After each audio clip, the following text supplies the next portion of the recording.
नाम से क्रांतिकारियों के नेता बनकर के उस समय, और उन्होंने इन सब गतिविधियों का संचालन किया। साथ साथ में वो हिंदू समाज की जो दुरावस्था थी उस समय की, उसका भी अध्ययन करते रहे।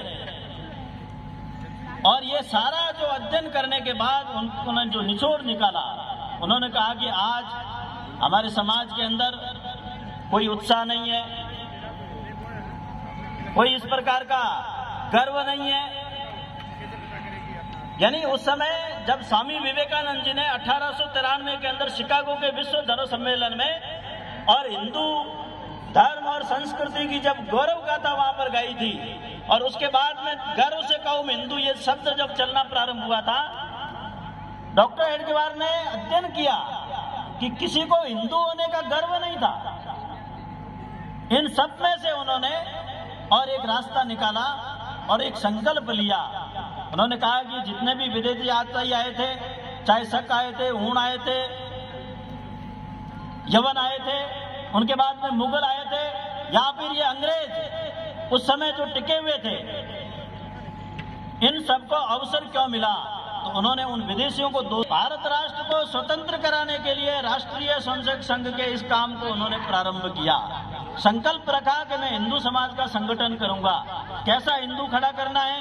तो उन्होंने कहा एक ऐसा समाज खड़ा होना चाहिए जो भेदभाव मुक्त, छुआछूत मुक्त, समरस, एक रस, संस्कारित, संगठित, ऐसा एक श्रेष्ठ निर्दोष समाज का गठन खड़ा करूंगा। जिस दिन इस प्रकार हिंदू समाज खड़ा हो जाएगा, उस समय कोई उसके सामने आंख उठा करके नहीं देख सकेगा। लेकिन करूंगा क्या? उसके लिए उन्होंने प्रदर्शन नहीं किया, नारे नहीं लगाए कि बुराइयां खत्म हुई है, कुरीतियां खत्म हुई है। इसलिए संघ ने अब कुटुंब प्रबोधन, सामाजिक समरसता, पर्यावरण, ये सारे काम आते हैं। और इन सबका समाधान किसमें है? तो ये कुटुंब प्रबोधन करके हमारी ये गतिविधि प्रारंभ हुई है, वो अपने परिवार से संबंधित है और विशेष करके माता भगिनी से संबंधित है। हमारा घर कैसा होना चाहिए? अपने परिवार के अंदर अपने महापुरुषों के प्रति आस्था और श्रद्धा हम निर्माण करते हैं क्या? महापुरुष किसी भी जाति में जन्मा होगा, लेकिन उन्होंने समाज सुधार के काम किया, इसलिए वो हमारे अपने महापुरुष है। वो जिस जाति में जन्मे केवल उसी जाति के नहीं है, उन्होंने संपूर्ण देश के लिए और समाज के लिए अपना जीवन समर्पित किया है। इसलिए कोई हिंदू जाति चाहे किसी भी बिरादरी का वो घर होगा, सभी प्रकार के महापुरुषों का परिचय अपने परिवारों के अंदर होना चाहिए, तब हिंदू समाज के अंदर समरसता निर्माण होगी। अभी थोड़ा दिन पहले मैं एक प्रसंग है उसका यहाँ पर और जिक्र करना चाहूंगा। क्षत्रिय युवक संघ, क्षत्रिय समाज, राजपूत समाज का एक बहुत विराट सम्मेलन है, वो जयपुर के अंदर हुआ। उस सम्मेलन के अंदर मंच के ऊपर से और समरसता के विषय पर बोला गया है। आज अपने देश के अंदर, अपने राजस्थान के अंदर भी इस प्रकार की घटनाएं दुख से घटित होती है, वो हमारा दुर्भाग्य है। लेकिन ऐसी नकारात्मक घटनाओं के कारण से इस प्रकार की छवि बनाना भी गलत है कि आज हमारा जो अनुसूचित समाज है, वो जनजाति होंगे, जाति होंगे या अन्य प्रकार के कोई समाज के लोग होंगे, उनको बराबर का दर्जा देने की आवश्यकता है। कई बार घटनाएं घटित होती है कि कोई एससी का दुल्ला उसको घोड़ी से उतार दिया गया। वहां मन से उन्होंने इतना कठोर शब्दों में बोला है कि जिसको मैं नहीं बोल सकता, उन्होंने बोला है। उन्होंने कहा आप होते कौन हो उतारने वाले? वो स्वयं पढ़ा लिखा है, वो नौकरी करता है, वो पैसे देकर के घोड़ी लेकर आके आया। वचन हमारे यहाँ पर बोला जाता है। वो हिंदू समाज से उस काल के अंदर उन्होंने आह्वान किया था जब काले राम मंदिर के अंदर और हरिजन समाज को प्रवेश दिलाने के लिए संघर्ष हुआ था। उन्होंने कहा था कि हिंदुओं, जो बिल्ली चूहे का खून चूसती है और तुम्हारे दूध के बर्तन पर मुंह दे देती है, तुम उस दूध को फेंकते नहीं, उसका उपयोग कर लेते हो। लेकिन तुम्हारे ही जैसा, तुम्हारे ही अपने राम और कृष्ण के मानने वाला यदि तुम्हारा भाई यदि हाथ लगा देता, तुम अछूत हो जाते हो। इस भाव को छोड़ दो, नहीं तो आने वाला कल बड़ा भयावह होगा। आज हमारे सतत प्रयत्नों के बाद में पूज्य संतों के सानिध्य के अंदर हर जाति बिरादरी की सद्भाव बैठकों के अंदर जब ये विषय बार बार उठता है तो उसके बल पर हम ये महसूस कर रहे हैं, आज का ये कार्यक्रम उसका प्रत्यक्ष उदाहरण है। और देश भर के अंदर जो स्वतः स्फूर्त हिंदू चेतना जो जागृत हुई है वो है, क्योंकि हिंदू जब जगता है तो कभी किसी का बुरा नहीं करता। आज जब हम हिंदू संगठन की बात करते हैं तो हम एंटी मुस्लिम नहीं है, हम प्रो हिंदू है और ये हिंदू होने का हमको गर्व है।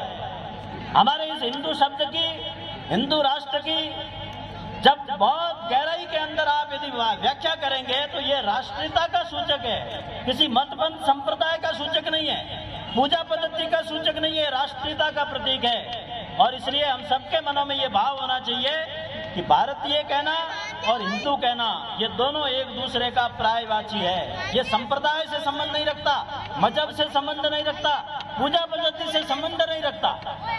ऐसा एक गर्व और उत्साह के संचार का वातावरण जो आज देश भर के अंदर बना है, बड़े बड़े शोभा यात्राएं हो रही है। आने वाली रामनवमी के अंदर 10 तारीख को और अनेक स्थानों पर शोभा यात्राएं होने वाली है।